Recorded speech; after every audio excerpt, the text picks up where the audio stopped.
So tonight we're celebrating the Berrien County Right to Life. I'm so excited to be with all of you.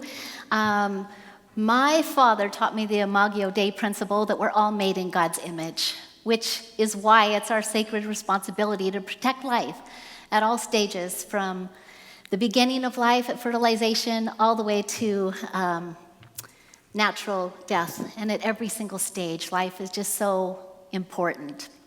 So I grew up in Montana, and I'm the youngest of 8 kids. I grew up in a devout Catholic family, the kind of family that ate dinner every night at 6 p.m. sharp, and then for dessert, we all went in the living room and knelt around and prayed the rosary. And my dad in the 70s said 2 rules to me: don't have sex before you're married, and don't be unequally yoked. And that would have been great if I knew what either of those things were. So, that's why education's so important. So now imagine my surprise when I got pregnant the very first time, and I guess they call that the luck of the Irish. And considering my upbringing, just imagine how afraid that I was to tell my parents that I was pregnant. And it was in the 70s, and I was wearing a smock top with cherries on the pockets, and I could feel my sweet little baby kicks. And my dad was out on the front lawn, and he was taking a picture of 2 of my sisters and my sister-in-law all standing sideways. And I'm like, oh, I should be in that picture. I am so dead. And I had so many hopes and dreams already. I was already in love with my baby. But I really thought my dad was going to kill me, although he never laid a hand on me. And this is, you can stay on this one. This is the picture of me when I was pregnant at 15. And when I was nearly 6 months pregnant, I'll never forget the night that my mom said, I'm going to pick Dad up from the airport, and on the way home, I'm going to tell him that you're pregnant. So as soon as she left, I called my boyfriend, and I did what any responsible teenager would do, and I said, come get me. And we went and we parked in the church parking lot in the station wagon, and at least we kind of knew where to go. But we stayed there half the night listening to the radio, but I kept hearing my dad's voice in my head saying, a baby is a blessing, a baby is a blessing, a baby is a blessing. And that really gave me the courage to go home. So we had this really long driveway. My boyfriend dropped me off, and it's 3:30 in the morning, and I'm like walking up the long walkway of shame. I'm like, oh no. And I put my hand on the doorknob. I said, please God, let my daddy be asleep. And I did the sign of the cross. And then I opened the door, and there sat my dad. He sat in a green velvet chair every morning, reading his Bible. He wore pop bottle glasses, and I just burst into tears. And my dad walked over to me, and he put his arms around me, and he said, Mom said that you're going to have a baby, and we're too old to raise another child. And all I ask is that you pray every day what's best for your baby, whether it's an adoptive family or whether you parent with our help.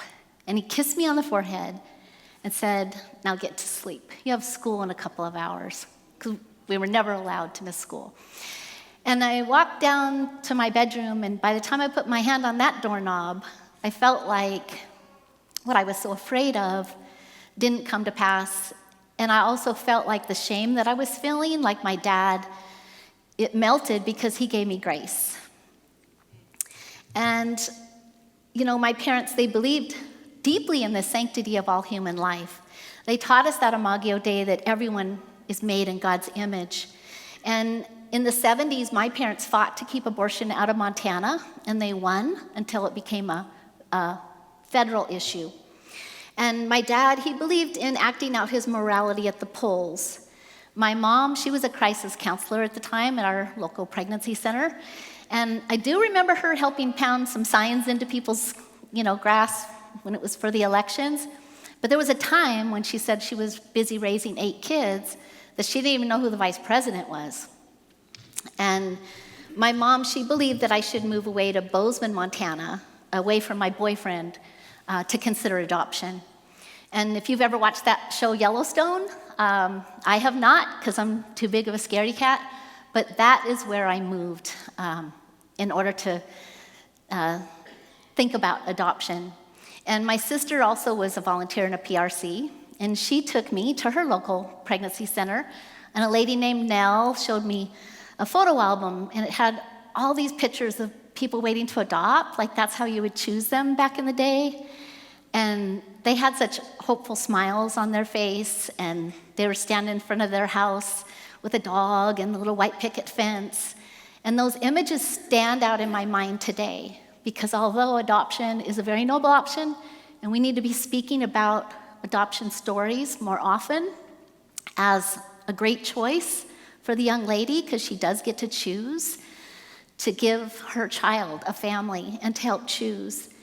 But I chose to parent, and with my parents' help, I delivered a beautiful baby girl on September 1st, and she had rosy red lips and dark hair, and I named her Erica Michelle after Erica Kane on, if anyone's my age, on All My Children, because I wanted to be a soap opera star, but the nuns told me I couldn't.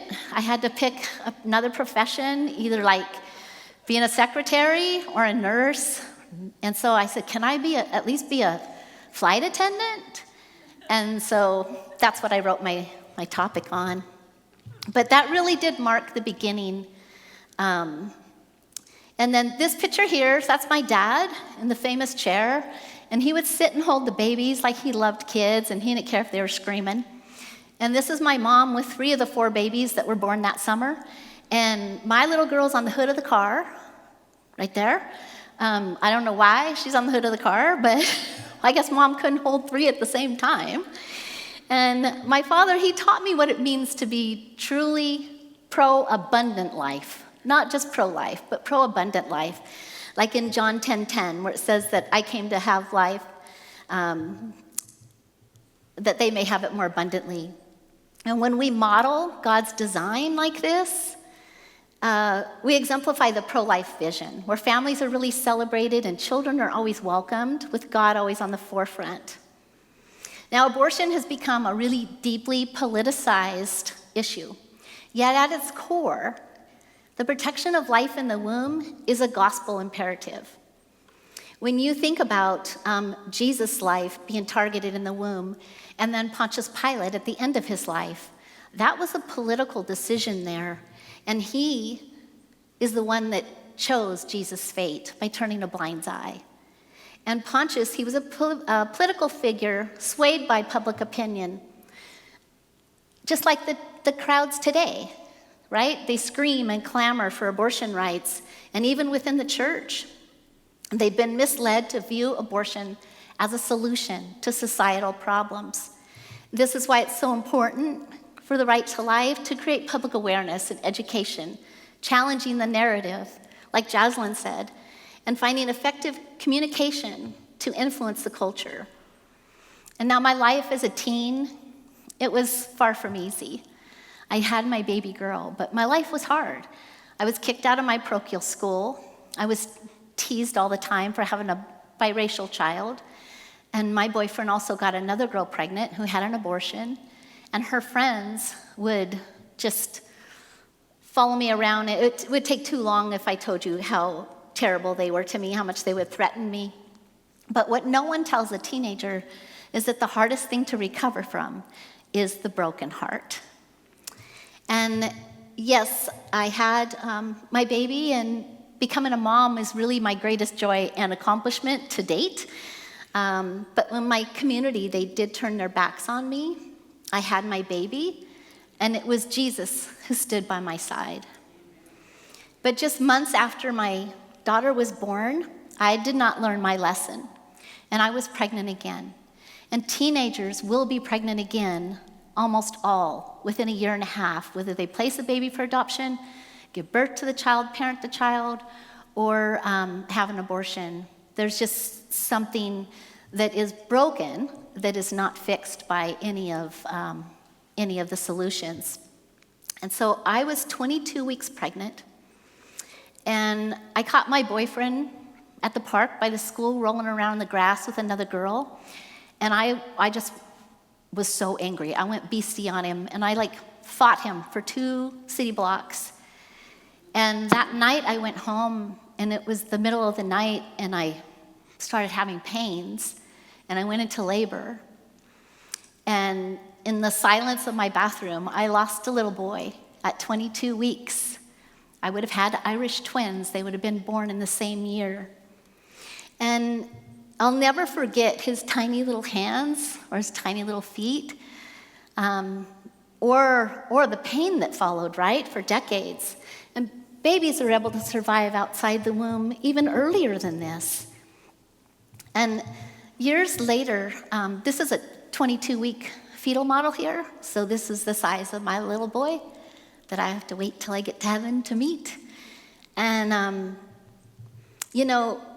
I recalled what his body looked like when I found out that 63% of abortions are now done via the do-it-yourself chemical abortion pill. So women and teens like me are going through this trauma and having to see the child. And it really breaks my heart. There's a new study published by Ethics Public Policy Center, which reveals alarming risks to women's health, including serious adverse effects for over 11%. So 1 in 10 women will experience at least one serious complication, not to mention seeing the baby. But there's hope, because by offering abortion pill reversal, APR, there's 68% of pregnancies when the treatment begins in time from a medical professional, the babies are saved. And every life is a miracle. And during COVID, all of those restrictions were taken off of the abortion pill. And we need to really contend and vote to reinstate the FDA restrictions back onto this very dangerous drug. It's all kind of serious, but a funny thing did happen to me on the way home. on the way here, the airport. So this little guy, I didn't want to lose him. If I lost my luggage, it'd be okay, but I didn't want to lose this or this. So I have a little tiny suitcase. Well, it got flagged by the TSA. And there was like an orange blob, and they opened that up, and the guy unwraps it like this, and he's like, yeah, this is what is showing is, dangerous. And he unwraps it, and he starts to laugh. And he was like, looks over at the guy that flagged me, and he says, he puts it up like Kunta Kinte, and he says, it's a baby. And I said, yeah, that's what you look like in your mother's womb at 22 weeks.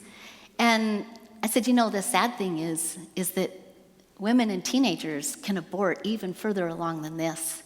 And he said, well, I have feelings about that. And I said, well, many people do, but your mother did not. So I'm glad you're here so we can have fun and joke about it. And, it's like I teach fetal development in the schools in California. And so it was really fun to give just a little impromptu fetal development lesson right there in the airport. Okay, and then this next slide here. So a pivotal moment in my journey was meeting a third 12-year-old girl who was pregnant within 1 month. And this young girl, I was 15, but it broke my heart because she was 12. And I was riding a banana seat bicycle. Yeah, you guys know what that means. The other day I was with a younger crowd. They didn't know what a banana seat bicycle was. I'm like, whoa, I'm showing my age. And I was ice skating, but she was pregnant.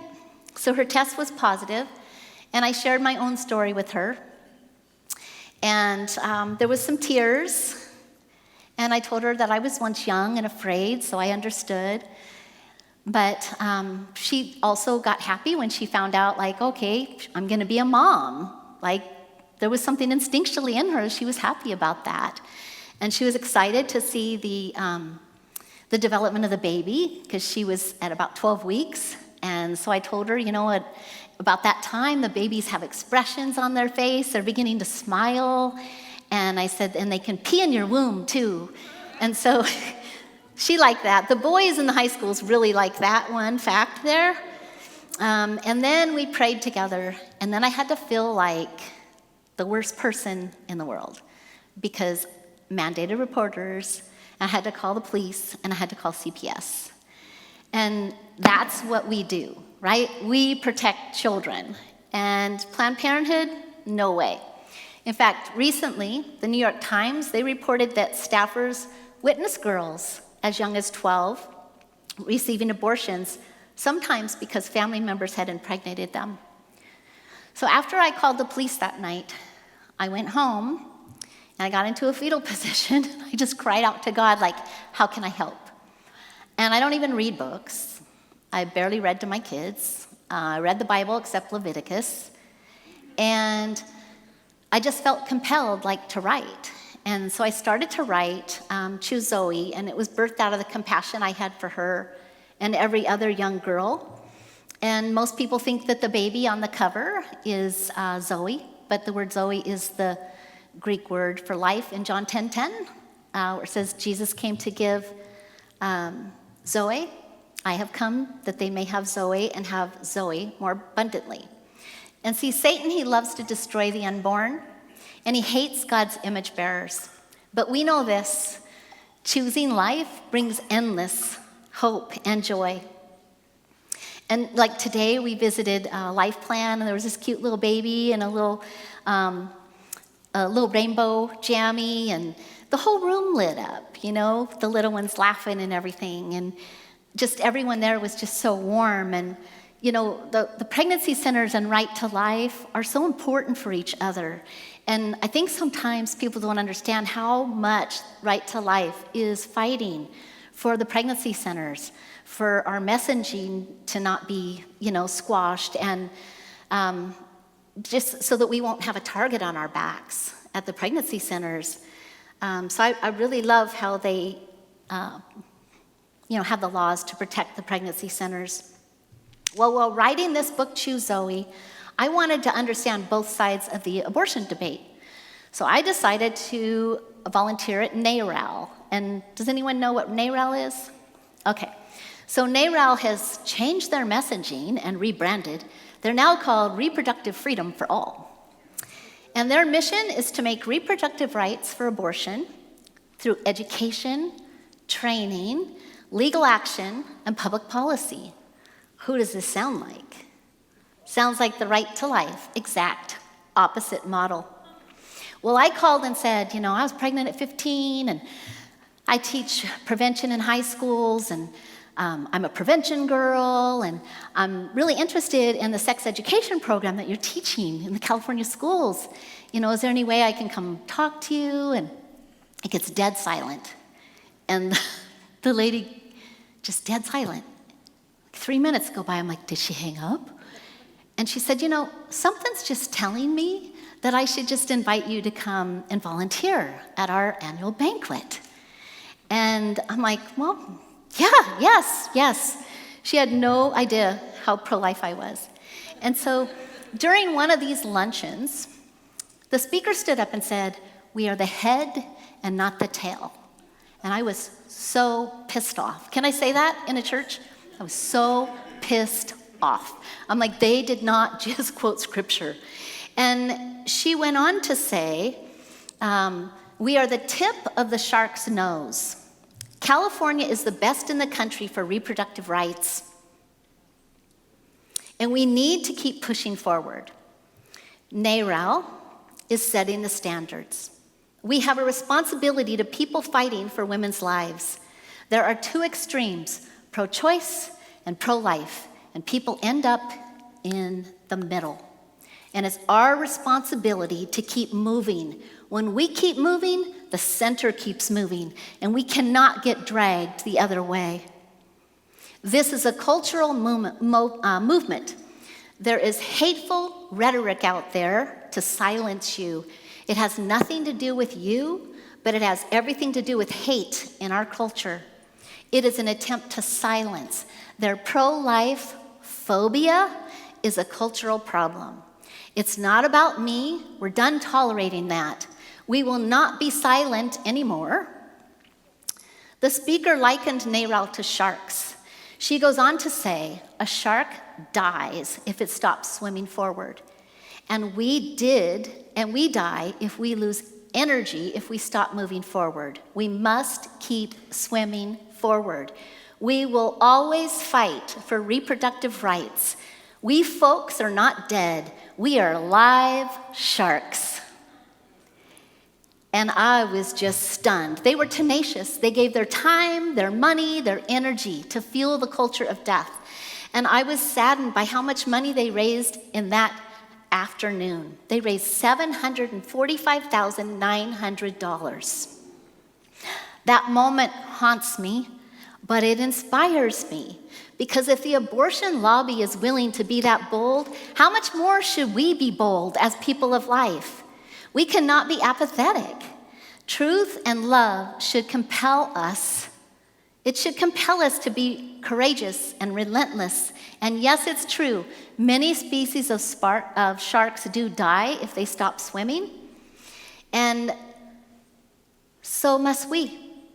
We have to do what they do. We cannot stop. Our mission is to create a culture of abundant life where everyone has the right to life. And yes, it's very important that we do. And now, believe it or not, I had to get shamed into voting. So I wasn't sure if I should tell you guys that, since you're the right to life and you help with political laws. But I didn't used to vote. I got shamed into voting. My mother-in-law said, "Do you know how long it took for women to get the vote?" And then she's also African-American. She's like, "And black women too?" And so I'm like, okay. And then my sister Debbie, she said, "You don't have to know everything, and you're smart enough to know some things. So go in and vote for what you know. Leave the other things blank if you have to." And so the funny thing is, even with the book Choose Zoe, it was labeled political in 2018 when it came out. And there was a political ad policy that swept up non-campaign posts. And Meta eventually denied us a platform and the ability to purchase the political ads, and totally ruined my book launch. Meta then removed my publisher's accounts down for over a year. And the censorship, though, it kind of made me bold. School photographer, and I can sell an 8x10 of your kid's preschool picture or football picture, but I couldn't sell a book for $14.95. So I got bold, and I got on shows like the Eric Metaxas Show and Focus on the Family. And I mailed a copy to Pope Francis, God rest his soul. And it cost $35 to mail a book to the Vatican. And President Trump was in office then. I mailed him a letter. And about 6 weeks later, in 1 week, I got a letter from the president, and I got a letter from the Pope. And I showed my kids, and I'm like, okay. And it gave me courage, though. It really gave me more confidence to keep persevering.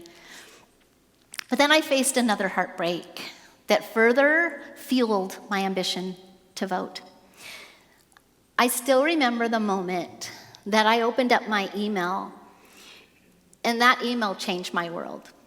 So my heart was like pounding. I'm reading my daughter's words. I'm staring at the screen, and I'm barely breathing because like I'm unable to process what I was seeing. And then I just panicked and hit delete, as if erasing the email could erase the reality that the daughter that I was pregnant with at 15 had had a secret teen abortion.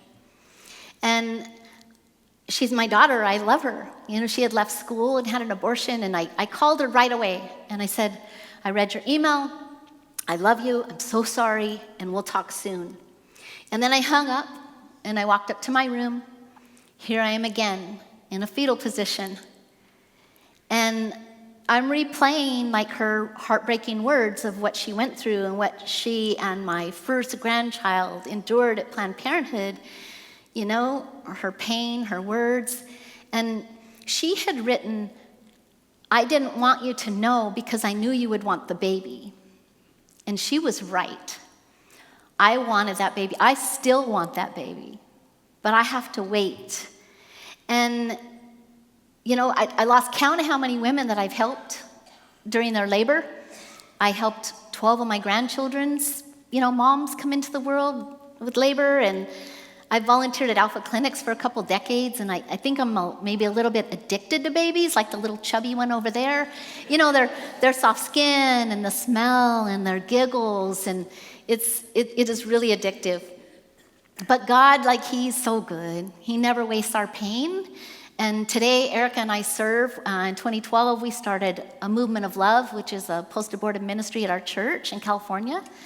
And we also just finished writing Redemptive Love, A Journey of Restoration After Abortion, and it's a 12-week study, and we are targeting churches.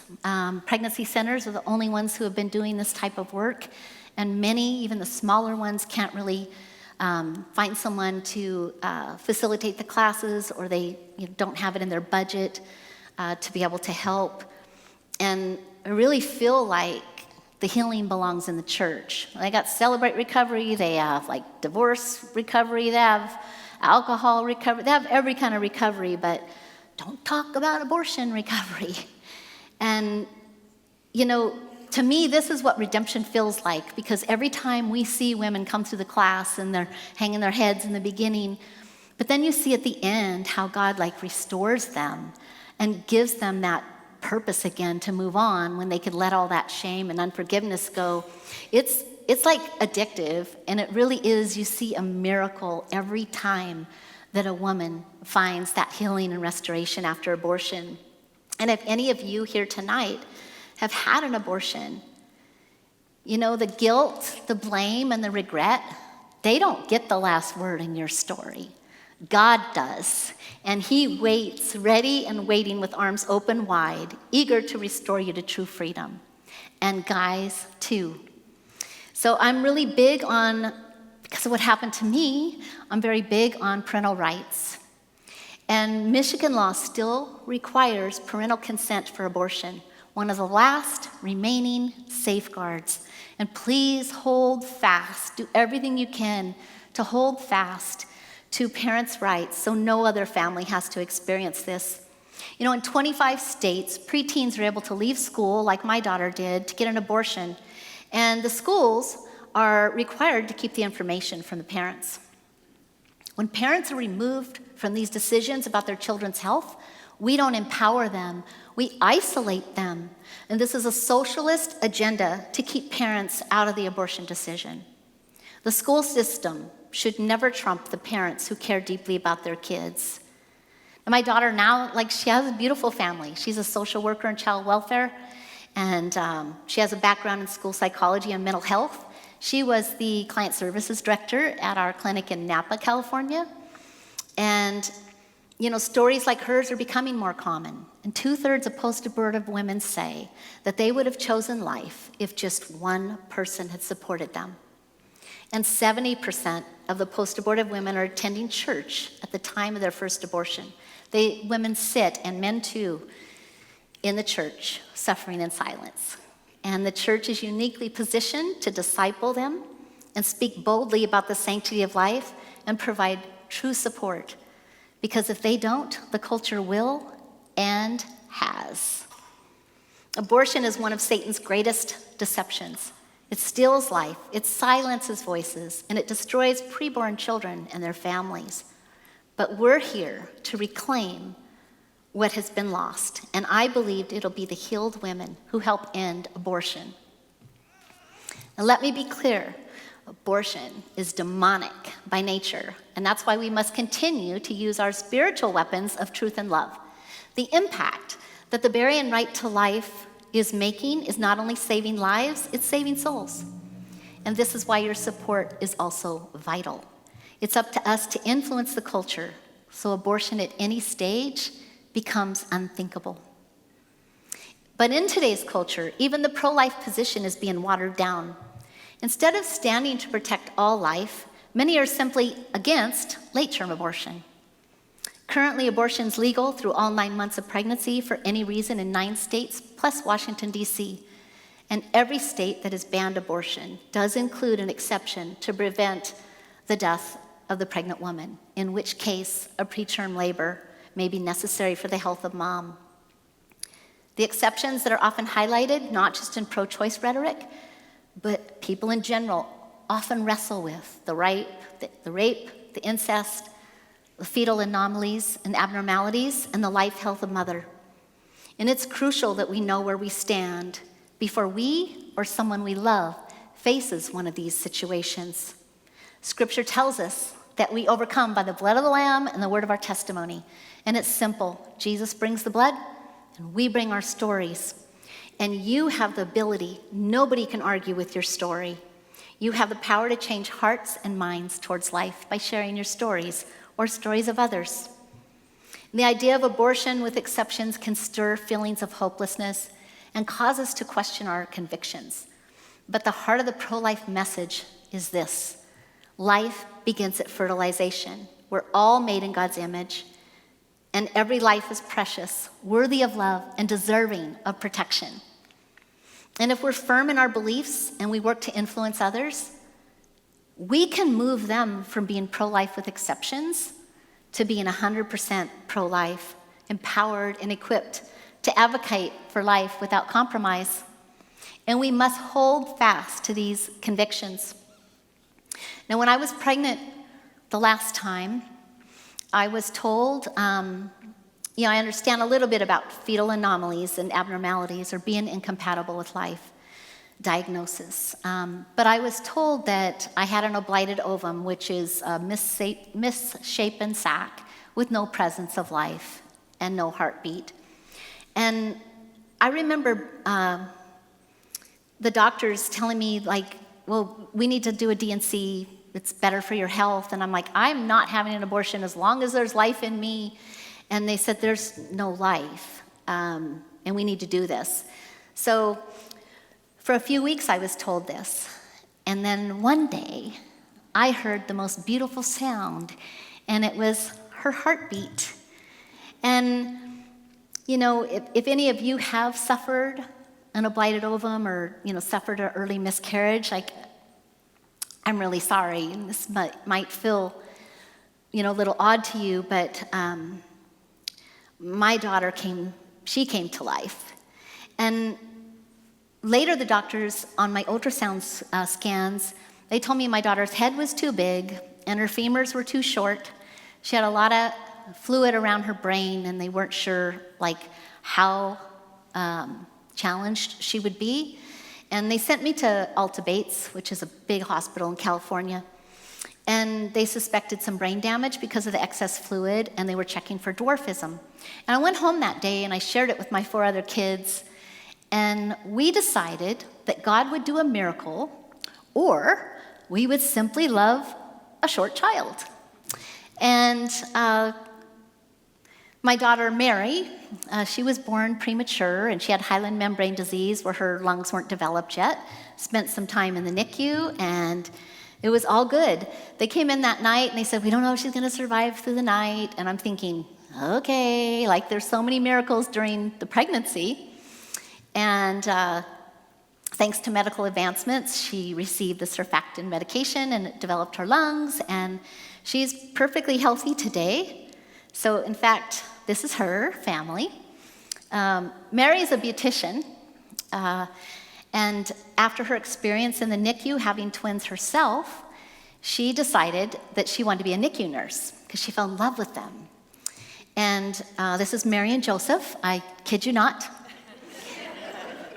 They are not the holy family, but they are the happy family. And I have a sister Mary and a brother Joseph, but I never knew anybody that was together that was Mary and Joseph.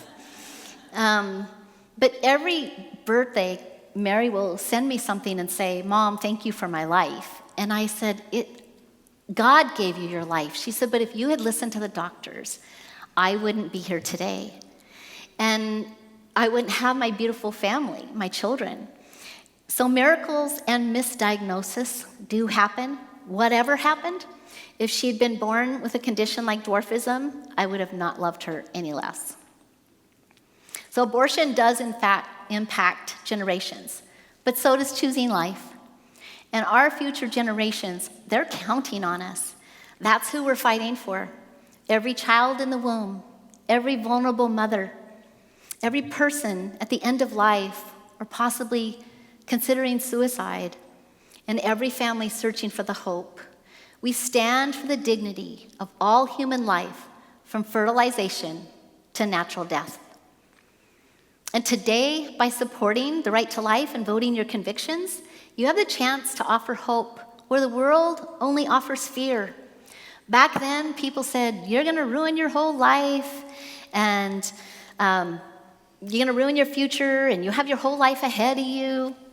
But those days, they built my character, and they gave me the compassion I now carry to advocate for the unborn and for anyone being devalued. My future is here, and I'm very honored to be a ruined woman. So my teen pregnancy definitely wasn't the end. It was the beginning. And today, as you can see, I'm blessed beyond measure. So the bottom picture is me and my kids and their kids. I have 5 children, 5 bonus children. I never realized when they get married, like, you got more kids. And 13 grandchildren, and I'm a great grandma now. She's 3. She's sassy and sweet. My struggles, they shaped me, not just as a mother, but as a business owner, a photographer, an author, a speaker, and an advocate. I'm not saying these things to brag. I'm saying this because you do not need abortion to succeed. My children are thriving. Many have advanced degrees. 2 are in the military. One's a social worker in child welfare. One's a pastor. One's a beautician on her way to becoming a NICU nurse. And each one's making an impact on their community. Another one's on the top with the pink, except the boys. That is me and my grandchildren. So how many of you have grandchildren? I often call it the abundant life on steroids, because there's nothing more magical. Jenny was showing a picture of her little grandbaby's giggle, and we showed it at Life Plan 2, and you can't help but hear that giggle and laugh right alongside. But despite all that joy, our work is really far from over. The pro-choice movement is politically powerful and well-funded, but we stand on the unshakable truth that every life has value, dignity, and purpose. And with your support, we're not just fighting abortion, we're helping families thrive. And our pro-abundant life and love approach is powerful because it's rooted in real love. Jesus commands us to love our neighbor, and there's no neighbor closer than the child in the womb or the elder in our care. Now, I once stood outside a Planned Parenthood fundraiser in San Francisco, and I watched them raise millions, even while receiving our taxpayer dollars. And I thought, oh, if only I could be Robin Hood, and I could take all their money, they're funding the death, right, and I could give it to Ministries of Life. And the abortion giant of Planned Parenthood just announced that it took the lives of 402,230 babies by committing abortions, and they received $792.2 million in tax dollars in 2024. I don't like paying for abortions. But there is excellent news because the day of reckoning is approaching. The House Budget Committee passed the reconciliation bill named One Big Beautiful Bill, which plans to advance it to the U.S. House and Senate. And the good news for pro-life Americans is that measure includes language to defund Planned Parenthood for gender transitioning children and big abortion. And yeah, that's a clapping moment. That's a clapping moment. So I also serve as an advocate for children who have been rescued from trafficking and online sexual exploitation. Right now, I'm connected to a safe home that shelters 37 little girls, all under 12. The youngest was 18 months. Yeah, let that sink in. Babies and toddlers are being abused and exploited and trafficked online and in person. And not long ago, a friend called me from our emergency room about a 20-year-old woman who accepted help. She was clearly a victim of trafficking. She had head trauma. She was underweight. She had no ID. She had branding tattoos. And she was dressed inappropriately for the weather. And she was pregnant. So my friend called me because she knows that I'm a child advocate and that I volunteered at PRC. So we got her into the pregnancy clinic, and they already knew she was pregnant because she was showing, and she had the ultrasound, and she saw her baby girl dancing around in the womb, and she was really happy. We got her into a safe home, but within days, she reached back out to her trafficker because there's such a tie there. And I'm like, you're kidding me. I knew I had to intervene. I'm like, put me in touch with her. I need to talk to her. And I told her, like, please understand that by contacting him, you're putting yourself in danger, and you're putting the life of your baby in danger. See, trafficked women, they have an average of 6 abortions in their life.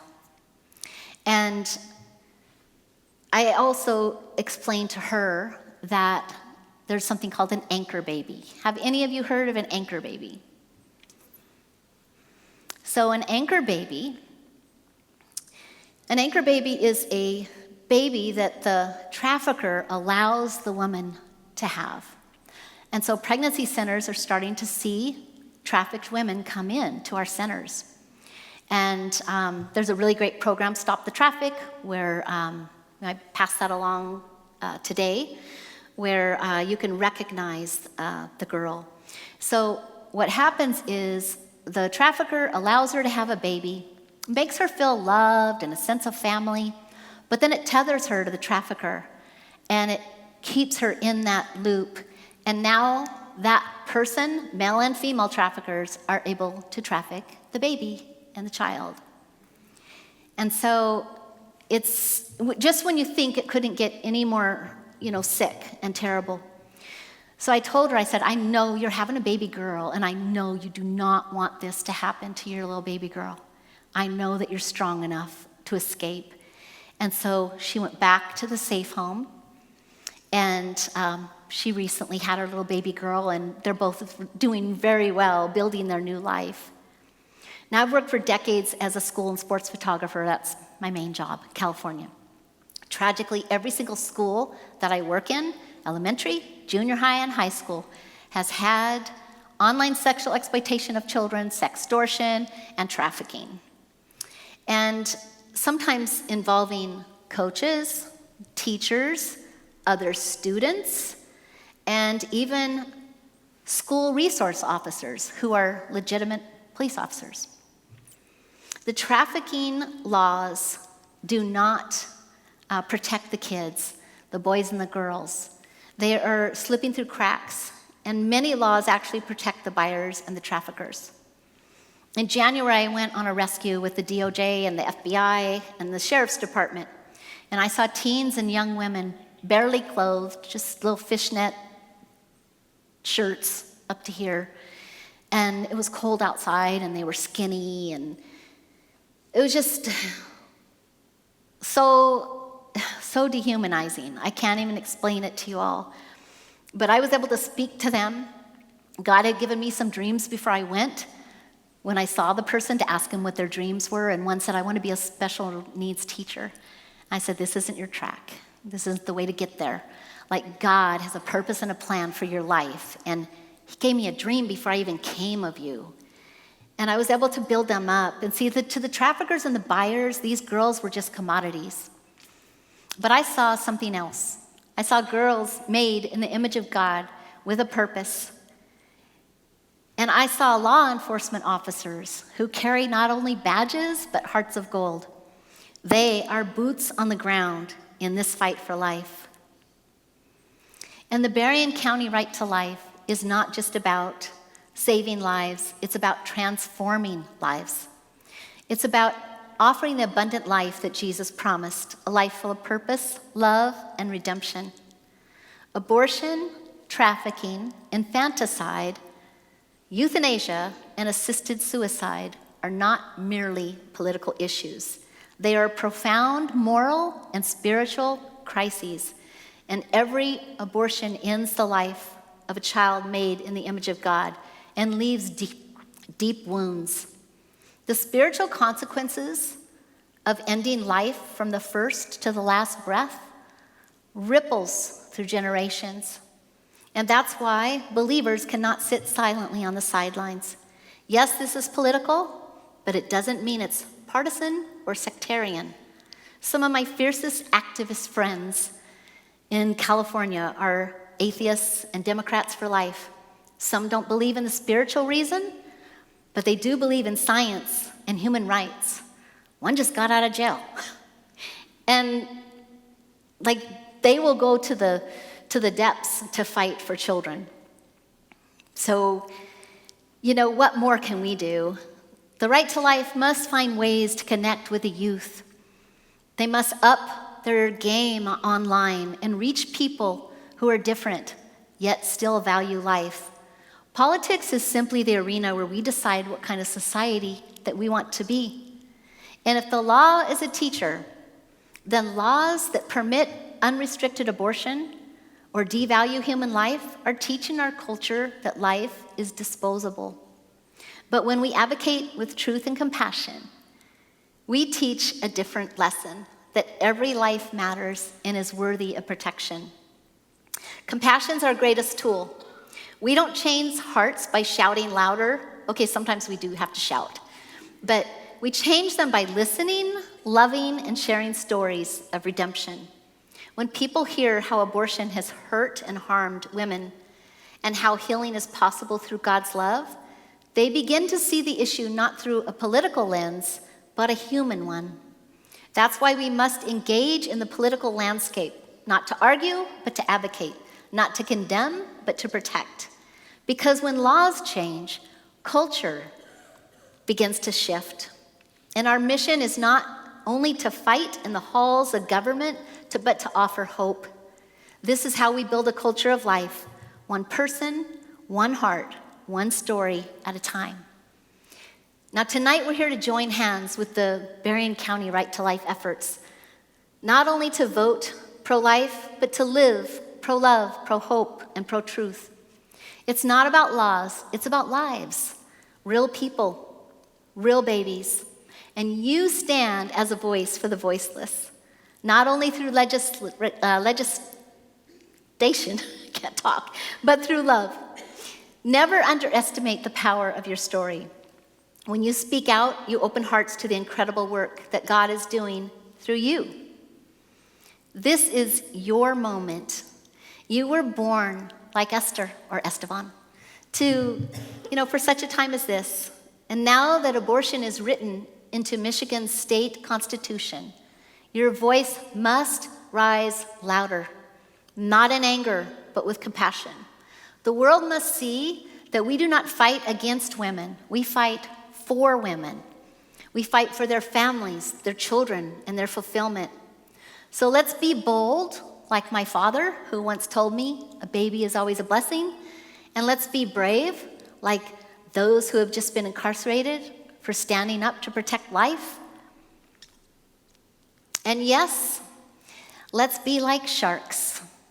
Let's be like sharks in the waters of truth, but let our bite be full of grace, because when we speak in love, we reflect the very heart of God. And that, friends, is how we change the world. One story, one heart, one life at a time. So let's pray. Heavenly Father, we come before you tonight, grateful for the gift of life and the privilege of defending it from fertilization to natural death. You see every mother in crisis, every child in danger, every life being dismissed, and every soul searching for hope. Stir us to action.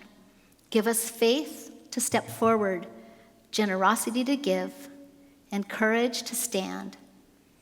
And bless each person here tonight as beacons of light in the darkness. Speak to our hearts, Lord. Show us how to respond with love, and remind us that every gift and every act of compassion and every time we stand for the truth, it's not just temporary, it's eternal. In Jesus' name, we pray.